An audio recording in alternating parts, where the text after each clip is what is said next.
እሺ እንዴት ነህ? ሰላም ነህ ሆይ? እንዴት አለ? ይመስገን ይመስገን ሰላም ነኝ። እስቲ በወቅታዊ ጉዳይ ዙሪያ እንነጋገር። እስኪ ያው ሰሞኑን ትንሽ እየተወራ ያለው ነገር ጥሩ አይደለም እና እ፣ ብዙ ነገሮችን ይዞ የመጣው ልጅ አለ። በመጀመሪያም ሲጠረጠር የነበረው ልጅ ነበረ፣ ጋዜጠኛ ሶፎኒያስ የሚባለው ልጅ። አሁን ላይ ግን በደንብ ሰዎች ስለሱ ብዙ መረጃዎችን በየቀኑ እያወጡ ነው እና እስኪ ስለዚህ የምትለውን ሀሳብ ልስማና እኔም ደግሞ ልጨምርበትና በእንደዚህ አይነት ነገሮች ላይ እስኪ እናውራ ዛሬ። መልካም እንግዲህ በተለይም ደግሞ በገሃድ አዳማ ላይ በቪዲዮ እና በፎቶ ከተለቀቀ በኋላ እህ፣ በጣም በብዙ ሰዎች መነጋገሪያ ሆኗል። እ፣ የአዲስ አበባ ፖሊስም የአዳማ ፖሊስም በስም ማጥፋት ተከሷል። በእርግጥ ይያዝ አይያዝ የሚታወቅ ነገር የለም። ዛሬ በወጡ አንዳንድ መረጃዎች እንደውም ጸበል ገብቷል፣ ጸበል ሄጃለሁ ብሎ ጠፍቷል ነው የሚባለው።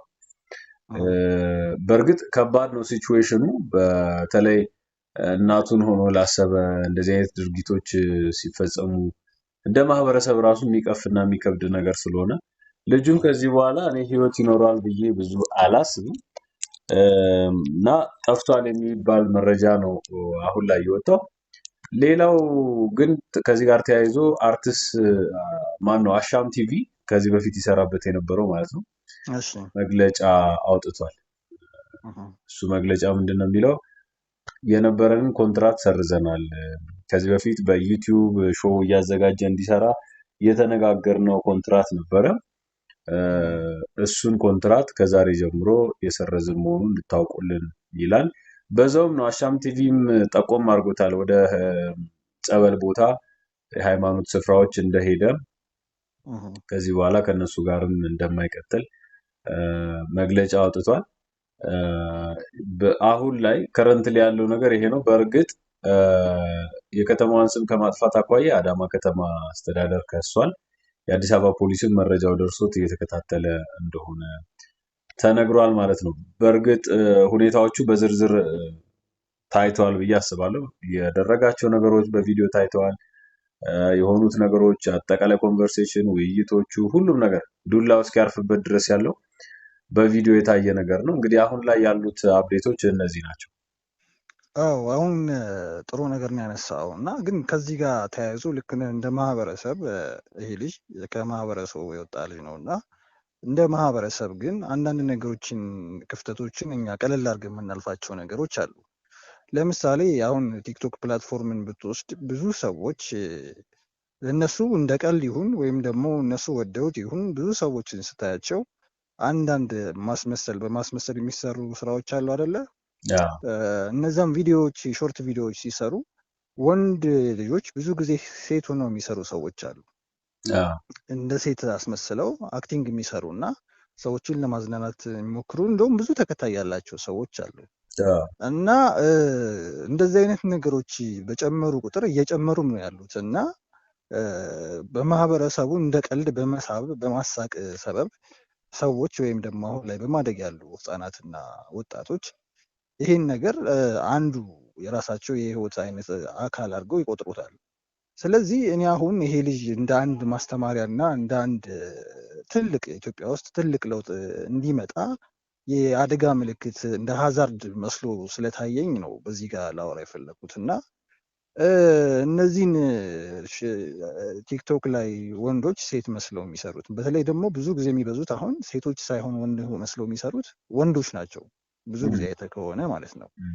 ሴት መስለው የሚሰሩት እና ይህ ነገርስ በእኛ በልጆች ላይ ወይም ደግሞ በእኛ በምናሳድጋቸው በምንወልዳቸው አሁን ላይ በመማር ባሉ ወጣቶች ላይ ምን ያክል ተጽዕኖ ያሳድራል ብለህ ታስባለህ? በጣም አሪፍና የሚደነቅ ፖይንት ነው አሁን ያነሳው። እህ፣ በተለይም ይሄ ቲክቶክ የሚባለው ነገር እንደ ፕላትፎርም ከመጣ በኋላ እህ፣ በጣም ብዙ ሰዎች በየቤታቸው ተደብቀው ያሉ ጥሩም መጥፎም ነገሮችን ነው እያወጣ ያለው። እ፣ እንደ ማህበረሰብ አንድ ማህበረሰብ ራሱን ጋይድ የሚያደርግበት ብዙ ህጎች አሉ። ለምሳሌ ከተመለከትከው በሞራል የሚባል ነገር አለ። ከሞራል በፊት ኖርም አለ። ከኖርም በኋላ ሞራል ዴቨሎፕ አድርጎ ሞራል ይመጣል። ከሞራልና ከኖርም ያመለጠውን እንዲገዛ ደግሞ ህግ የሚባል ነገር ወጥቷል። ሞራልና ኖርም የምትላቸው ብዙ ጊዜ ከቤት የማይወጡት ለሰው ለአደባባይ የማታበቃቸው እንደዚህ አይነት ጉዳዮች በሞራልና በኖርም የሚገዙ ናቸው። ከዛ የዘለለውን ነው በህግ የምትቀጣው። አሁን ላይ የቲክቶክ መጥፎ ጎኑ ምንድነው? ሁሉም ሰው ትንሽዬ ስልክ ካለው ራሱን እየቀረጸ ለሚዲያ ማብቃት ይችላል። ያ ደግሞ ቤት ሊቀሩ የሚገባቸውን ለብቻ የምታደርጋቸው ለብቻ ስታደርጋቸው እንኳን የምትሸማቀቅባቸውን ነገሮች ለህዝቡ ለፐብሊኩ በቀላሉ ማድረስ ጀመረ ማለት ነው። እንግዲህ ይሄ እንደ ችግር ይዞብን የመጣው ነገር ቅድም እንዳልከው አሁን ለምሳሌ ሰዎች ምን ያደርጋሉ? አንድ ጊዜ የራሳቸውን እንደ ወንድ አንድ ጊዜ እንደ ሴት እያደረጉ ሁለት ካራክተሮች በመክፈል ይጫወታሉ። እንደውም በውጭ ዓለም ይሄን ነገር ብዙ አንመለከተው። በብዛት አንድ ጊዜ ትሬንድ ሆኖ መጣ። ከዛ በኋላ ግን ኢትዮጵያ ውስጥ ነው አሁንም ድረስ እየተተገበረ ያለው እና አንደኛው ይሄ አዳፕቴሽንን ነው የሚፈጥረው። አሁን የወንድ ልጅ ብዙ ጊዜ አሁን አይተህ ከሆነ የሴት ካራክተሮችን ሲጫወት ሴት የምታደርገውን ነገር ሲያደርግ ለሞራላችን በጣም የሚቀፍ ነገር ነው የነበረው ከዚህ ቀደም። ኢቭን የሴት ጸጉር ጭንቅላት ላይ አድርገው ምናምን የሚሰሩ ሰዎች ሳይ አሁን ስቲል እኔ ሞራል አይቀበለውም። ያ ማለት ምንድነው? የመጣንበት ያደግንበት እና እዚህ የደረስንበት ኢሹ እንዳጠቃላይ አእምሮ ሪጀክት ያደርገዋል። ገባ? ሶ እነዚህ ልምምዶች ወደፊት ወንድ ልጅ እንደ ሴት ብታየው ወይም ደግሞ ሴትን እንደ ወንድ ብታያት ኖርማላይዝ ያደርገዋል ማለት ነው አእምሮ ላይ። ሶ ህፃናት በተለይ ህፃናት ይሄን እየተመለከቱ እያዩ የሚያድጉ ከሆነ ኖ ዳውት ነገ ከነገ ወዲያ ከወንድም ከሴትም ጋር እኩል ፊሊንግ ቢያዳብሩ የምትፈርድባቸው አይሆንም፣ አሁን ላይ ካልተጠነቀቅክ ማለት ነው። ሶ ይሄ ነገር እንደውም ካስታወስክ እንደ ምሳሌ በርጠሚዎስ የሚባል ፌመስ ቲክቶከር አለ። በርጠሚዎስ የሚሰራቸው ቪዲዮዎች ጥያቄ እያስነሱበት ነበረ ከተለያዩ በተለይ ይሄ ተመሳሳይ ጾታ ላይ ተቃራኒ የሚሰሩ ሰዎች እና ሃይማኖት ላይ ግን ያሉ ሰዎች ጭምር የበርጠሚዎስ ሁኔታ በቅርበት እየተከታተሉ ነው፣ የሚሰራቸው ቪዲዮዎች ዘግናኝ ናቸው ይል ነበርና እንደውም አንዱ ቪዲዮ ላይ ምን ፖርትሬ ያደርጋል መሰለ በርጠሚዎስ የሚባለው ልጅ ዋናው ገጸ ባህሪ ቤት ውስጥ ቁጭ ብሎ የሱ ታናሽ ወንድም ደግሞ ያው የበርጠሚዎስ ሬፕሊካ ወይም ያን ድግግሞሹን ማለት ነው በኤዲቲንግ የሚሰሩትን ይዞ ይመጣልና ጥሩ ጊዜ እናሳልፋለን ዛሬ አብረን ነው የምናድረው ይሏል። እንግዲህ በርጠሚዎስ ቤት ቁጭ ብሎ የሱ ሬፕሊካ ወይም ሌላ ወንድ ማለት ነው፣ ሴትም እንኳን አይደለች። ስለዚህ ዛሬ ጥሩ ጊዜ ነው የምናሳልፈው ተዘጋጅ ምናምን እያለ የሴት ዳንስ የዳሌ ዳንስ ምናምን ያሳያል ልጁ ማለት ነው። የሚገርም ነው። እና እንደውም ብዙ ሰዎች ተቃውሞ አንስተው በጣም እንትን እያሉት ነበርና እኔ አንዳንዴ እነዚህ ሰዎች ራሱ በድብቅ እንደዚህ አይነት ነገሮችን እየሰሩ ሰፖርት እንዲያረጉ ሚሽኑን ላሚኖራቸው ይመስለኛል አንዳንዴ። እሱም ሌላ ፖይንት ነው። ይሄ ነው ያለው ነገር። ግን በጠቅላላ አሁን ያልከው ነገር አሁን ከምንሰማው በተለይ ከዚህ ሰውዬ ጋር በተገናኘ በደንብ የሚገናኝ ነገር ነውና ቲክቶክ እንደ ሀገር ያመጣብን ጣጣ ቀላል የሚባል አይደለም። በእርግጥ በጣም ትልቅ ነገር ነው ያወራኸው፣ በብዙ መንገድ ነው እና የተነተንከው። ሌላው ግን ይሄን ካነሳን ዘንዳ ምን አለ መሰለህ ማህበረሰቡስ ያለው አቀባበል አሁን ብዙ ሰዎችን ስትስቅላቸውና ፎሎ ስታረጋቸው ስትከተላቸው ትክክል ናችሁ ነው አይደለም ምልክቱ? ትክክል ናችሁ በጣም ጥሩ ነው ያልናቸው ነው። እና እንደ ማህበረሰብ እንደነዚህ አይነት ሰዎችን የሚከተሏቸው ሰዎች እጅግ በጣም ብዙ ናቸው። እና አንዳንዴ ልጆቹን ራሱ የሚሰሩትን ሰዎች ራሱ ገና ባጭሩ መቅጨት እየተቻለ ወይም ደግሞ ይሄ ነገር ትክክል አይደለም ብሎ ማስተማር እየተቻለ በእርግጥ አሁን መንግስት የግብረገብ ትምህርት የሚማሩበት ነገር እየተመቻቸ መሰለኝ እና አንዳንድ ትምህርት ቤቶች ግብረገብ የሚባል ኮርስ እየወሰዱ ነው ህፃናት ማለት ነው። ግን ማህበረሰቡ ደግሞ በራሱ እሰይ ያበጃችሁ የሚል አይነት ኢምፕሊኬሽን ወይም ደግሞ እንትን አለው አቅጣጫ አለው እና ማህበረሰቡ ውስጥ እንደነዚህ አይነትን ሰዎች ለምንድን ነው የሚከተላቸው? ምን አይነት ማህበረሰብ ነው ቲክቶክን እየተጠቀመ ያለው በተለይ ኢትዮጵያ ውስጥ? እና ብርስ ስለተገኘ ብቻ የሆነ ነገርስ ፌመስስ ስለተሆነ ብቻ ምንድን ነው ከራሳችን ማንነት እየወጣን ሂደን ምን ያክል ደስተኞች ልንሆን እንችላለን? ወይስ ደግሞ ቲክቶክ የሚሰሩ ሰዎች የመማር ብቁነታቸውስ ቢገመገም፣ ለምሳሌ ብዙዎቹ አንዳንድ ሰዎች አይተህ ከሆነ ከ10ኛ ክፍል ያቋረጡ እንትን ያላሉ ሰዎች ምናምን ነው። እንደዚህ አይነት ሰው ደግሞ ትምህርት በተፈጥሮ እውቀት ብቻ ሳይሆን አስተሳሰብህንም ያሰፋዋል። ስትማር የሆነ ነገር እየጨመርክ ስትሄድ በብዙ አንግል ስለምትመለከት ራስህን ለመግታት ሌሎችንም ደግሞ ለማበላሸት በሁለቱም መንገድ ይጠቅማል ስትማር ማለት ነው። ምክንያቱም በጣም የተማርክ ከሆንክ ሰዎችን የውሸት ትርክት በመፍጠር ማሳሳትም ትችላለህ። በትክክል ዲሲፕሊን ደግሞ ከሆንክ ይሄ ነገር ከኔ ጋር አይሄድም፣ ከኔ ማንነት ጋር አይሄድም በሚል ማስተካከል ትጀምራለህ። እና ብዙዎቹን አይታቸው ከሆነ ቲክቶክ ላይ እንትን ፌመስ የሆኑ ሰዎች በሀያዎቹ እድሜ ውስጥ ያሉ ሰዎች ናቸው። እና የነዚህ አንደርስታንዲንግ ምንድን ነው? ድሮ ፊልም ሲያዩ ወይም ደግሞ አርቲስቶችን ሲያዩ ለአርቲስቶች የነበረው ክብርን ተያይዞ ስለሚመጣ የነሱ መፌመስ ብቻ ነው ዋና ታርጌታቸው። እና በሰው ዘንድ አይታቸው ከሆነ በጣም እንደሚከበሩ በጣም ትልቅ ሰዎች እንደሆኑ ለራሳቸው የነገሩት ነገር፣ ምክንያቱም ፎሎ የሚያደርጋቸውም ሰው ሚሊየንስ ነው እና አድርገው ነው የሚያስቡት። ስለዚህ ማህበረሰቡ ምንድን ነው የሚጠበቅበት? እስኪ ይችላል። አሁን ትልቁ ነገር በተለይ እንደዚህ አይነት ቲክቶከሮችን የደግፎ አቅፎ ምናምን የያዛቸው ማህበረሰብ። አሁን በእርግጥ መንግስት አንዳንድ እርምጃዎችን እየወሰደ ነው፣ ቅድም አንተ እንደጠቀስከው። ነገር ግን የመንግስት እርምጃ ብቻ በቂ አይደለም። አሁን እነዚህን ሰዎች ከምንጩ ነው ማድረቅ ያለብህ እንጂ እላይ ከደረሱ በኋላ እነሱን ለመከርከም ብትሞክር መልሰው ያድጋሉ። ብዙ ጊዜ ከስራቸው ነው መሰራት ያለበት። አሁን እንግዲህ በቅርቡ አይተሃል። በተለይም እንደውም ዛሬ ቲክቶከሮች ባለባበሳቸው ምክንያት ታሰሩ ምናምን የሚል ዜናዎች ሰምተናል። ፌዴራል ፖሊስም አስሯቸዋል። ለምሳሌ ይሄ ኃይለ ማርያም የሚባለው ጃኒ የሴት ልብስ የሚመስል ለብሶ ቦርሳ ይዞ ምናምን ታይቷል። እቺ ወንጌላዊት ገብረ እንድሪያስ ምናምን እቺ ራቁቷን የመጣችው ልጅ ማለት ኢቫን የምትባለው ልጅ ማለት ነው። እሷም ደግሞ እንደዚሁ ታስራለች። ሌሎችም 3-4 ልጆች አብረው ታስረዋል። which is good። እንደ ጀማሪ እንትን መንግስት እንደዚህ አይነት ነገር ላይ ትኩረት ሰጥቶ ስለማያውቅ ጥሩ ነው፣ ስርዓት ለማስያዝ ይጠቅማል። ነገር ግን እቺ ወንጌላዊት የምትባለው ይሁን ኃይለ ማርያምም የተባለው ይሁን ሌሎችም ይሁኑ እዚህ ሌቭል ላይ እንዲደርሱ ያደረግናቸው እኛ አይደለንም ወይ? በትክክል ራቁቷን እስክትመጣ ድረስ በዚህ ደረጃ ድፍረት የሰጣት በዚህ ሌቭል እንድታስብ ያደረጋት የማህበረሰቡ አቀባበል አይደለም ወይ? ይሄ በጣም መጠየቅ ያለበት ጉዳይ ነው። አሁን እኔ ይገርምሃል፣ አሁን እቺ ወንጌላዊት የምትባለው ልጅ ወደ 600,000 ምናምን በላይ ተከታይ አላት እና ይቺ ልጅ ቪዲዮቿን ገብተህ ብትመለከተው የሆኑ የተቀዳደዱ ጅንሶች ደርባ ትለብሳለች፣ ራቁቷን ትታያለች፣ በጣም እርቃን የሆኑ ቪዲዮዎችን ትሰራለች። ከዛ ውጪ የተሻለ ኮንተንት ሀገር የሚያስተምር ትውልድ የሚለውጥ አንድም ኮንተንት የላት። ግን ፎሎወሯን ካየው 600,000 ደርሷል።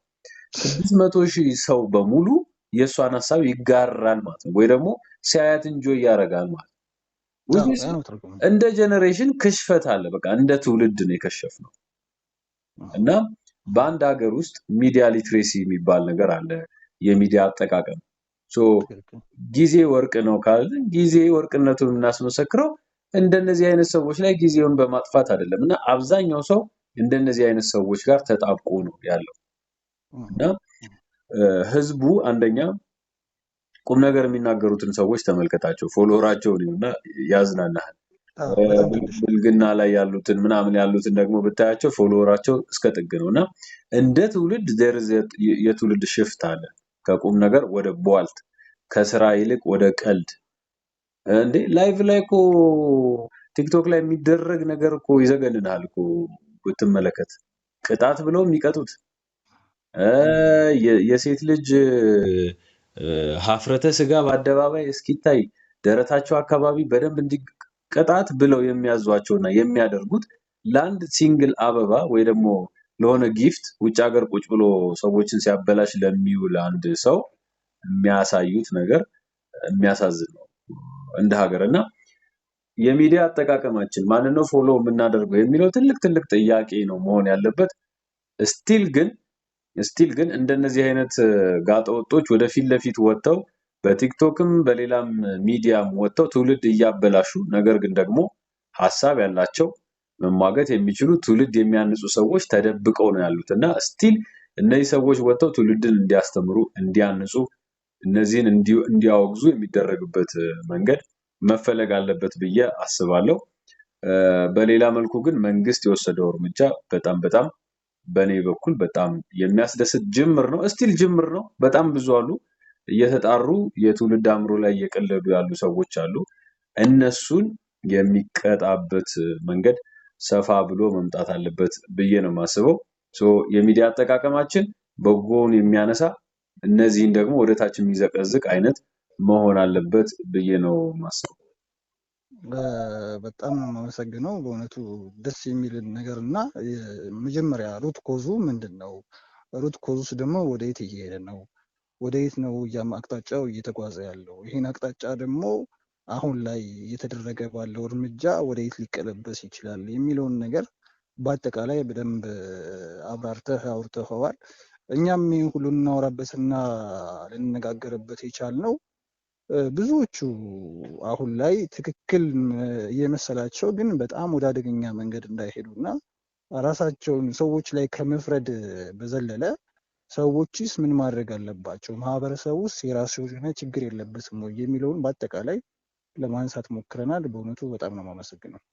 አዎ ሜቢ ከማጠቃለላችን በፊት እንደው እንደ አፕዴት ማንሳት ያለብን ብዬ ማስበው ምንድነው እነዚህ ቅን ልቦች የሚባሉ በእርግጥ በጣም የሚደንቅ ስራ እየሰሩ ያሉ ድርጅት አሉ። ቅን ልቦች ለፌዴራል ፖሊስ፣ ለአዲስ አበባ እንደዚሁም ለወጣቶችና ስፖርት ሚኒስቴር ትልቅ የሚባል ማመልከቻ ጽፎ አስገብቷል። እሱ ምንድነው ከማታ ላይ የሚደረጉ የላይቭ ጌሞች ቲክቶክ ላይ የሚደረጉ የላይቭ ጌሞች እንዲከለከሉ እና ሞኒተር እንዲደረጉ የሚል ነው። ይሄንን እንግዲህ ዩጋንዳ ትሁን አንድ የአፍሪካ ሀገር ዛሬ ከልክላለች። መረጃው ደርሶ ከሆነ አላውቅም። አንድ የአፍሪካ ሀገር ከዛሬ ጀምሮ ማታ ላይ የሚደረግ ናይጄሪያ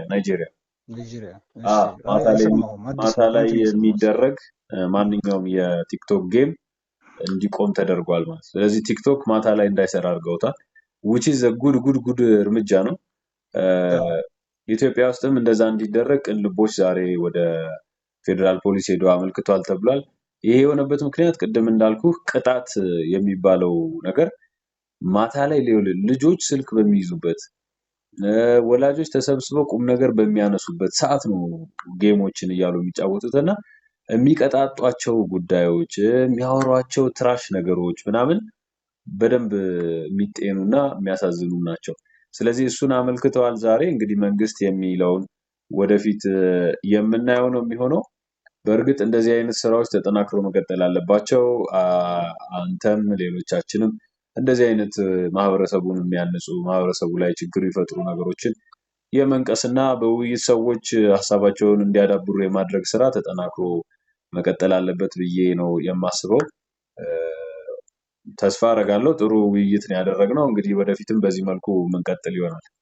አዎ በጣም ደስ የሚል ነገር ነው። አሁንም አዲስ መረጃ የሰጠኸኝ በእውነቱ እነሱ ሊመሰገኑ የሚገባቸው ናቸው። ስማቸውን የሚወክል አይነት ተግባር ነው እያደረጉ ያሉት። ስለዚህ እኛም ደግሞ እንደ ማህበረሰብ የሚመለከተን ጉዳይ ስለሆነ የአቅማችንን የታየን ነገር ሌሎች ላይ ሳንፈርድ ሁሉም ደግሞ የራሱን የሆነ አቅጣጫ ሰዎችን በኮሜንት በተለያዩ ነገሮች የእነሱን ግብአት ወስደን ከዚህ በኋላ የምናወራና የምንቀጥል ወይም ደግሞ የምንወያይ ይሆናል። በእውነት ጠለቅ ያለ በአጭር ደቂቃ ውስጥ ብዙ ነገሮችን ነው የዳሰስነው እና በጣም ነው የማመሰግነው። ጊዜ ያክብርልኝ በእውነት። መልካም ምሽት። እሺ፣ አመሰግናለሁ። አመሰግናለሁ።